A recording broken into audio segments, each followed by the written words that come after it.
চলো তোমাদের সাথে আজকে একটা সন্ধ্যার টিফিন শেয়ার করি। এই রকম ওয়েদারে একটু পকোড়া তো খাওয়াই যায়। দেখো আমি এখানে আলু নিয়ে নিয়েছি, সেই আলুটাকে আমি ভালো করে গ্রেট করে নেব। গ্রেট করে নেবার পর আলুটাকে ভালো করে ধুয়ে নেবে। এবার আমি এখানে সব রকম গুঁড়ো মশলাগুলো দিয়ে দিচ্ছি। দেখো আমি এখানে লঙ্কার গুঁড়ো দিলাম, হলুদ গুঁড়ো দেব, স্বাদ মতো নুন দেব, তারপর আমি এখানে একটু গোলমরিচ গুঁড়োও অ্যাড করব।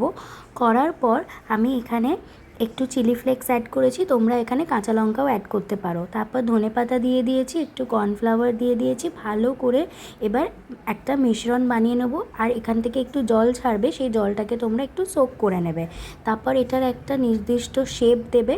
দেওয়ার পর এবার তোমরা, আমি সাদা তেলের মধ্যে জিনিসটাকে ভেজে নিয়েছি, মুচমুচে হয়ে যাবে, একদম দারুণ খেতে লাগবে। তোমরা চায়ের সাথে খেতে পারো, মুড়ির সাথে খেতে পারো, শুধুও খেতে পারো। ভালো লাগলে লাইক, শেয়ার এবং সাবস্ক্রাইব। রেসিপিটা অবশ্যই ট্রাই করো। আর রেসিপিটা কেমন লাগলো আমাকে কমেন্টে কিন্তু জানাতে ভুলো না। Thanks for watching.